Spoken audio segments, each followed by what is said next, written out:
hello guys, अब चाहिँ म के गर्न आँटेको छु भने नि यहाँ धेरै खेल्दै त नानी बाहिर यहाँ चाहिँ आमाले चाहिँ के गरिदिनु भएको छ नि यहाँ लाबु ल्याएको थियो कि अस्ति हाम्रो बुढोले चाहिँ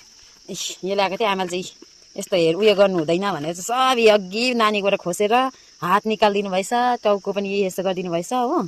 अब यो डराउनु आँटेको नराख्नु अरे राख्नु भन्दैछ यो जसको घरमा पनि ल्याउँछ नि त्यो घरमा चाहिँ क्या अशान्ति भइबस्दो रहेछ क्या केही न केही घर मलाई चाहिँ लाग्दैछ घर झगडा यस्तो सानो सानो कुरामा डिस्कस हुने यही जस्तो लाग्छ क्या मलाई यो ल्याएदेखि चाहिँ त्यस्तो हुँदो रहेछ हो जाँदैछु त्यो नि यो पक्रा यसरी यसरी देखाउ ल खै देऊ त लाइटर पछाडि आउँछ अलिकति यो लाइटरको उयो छैन क्या हौ नानी मचिस मागे ल्याउ त छोरा त्यसै नै दिनुहोस् त मचिस लिएर आउँछ मचिस लिएर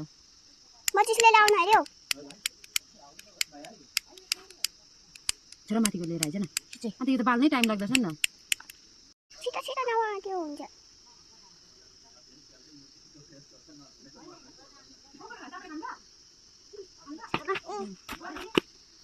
लाग्छ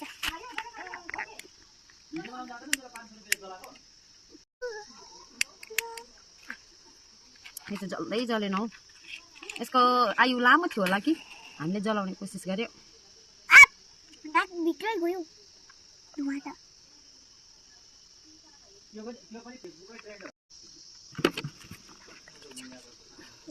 अब चाहिँ यसमा मिठी तेल हाल्नु आँटेको बोलेन हो सबै गरिदिनु न ब्लू ब्लू ब्लू लाबु ये कैसे हुआ रे ब्लू लाबु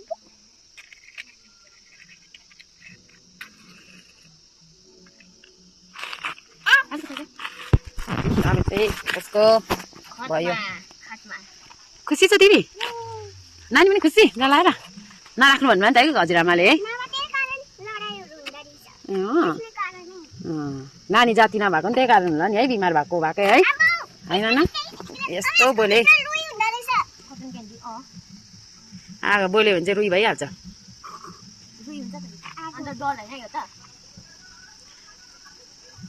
आगो तापेको लाबुको छ केटाकेटीले पनि गर्छौँ मजाले बोले यी खेल्न चाहिँ केटाकेटी के उयो जित गर्छ है यो केटीले जित गरेको यो केटीले जित गरेको यो केटीले जित गरेको हुनु माइली नाना पनि आउनु भएछ लाबुबुको उयसमा मलामी बुहारी नानी पनि आएछ लाबुबुको मलामी अघि बोलाइन भन्दैछ त्यो के उयोले गर्दाखेरि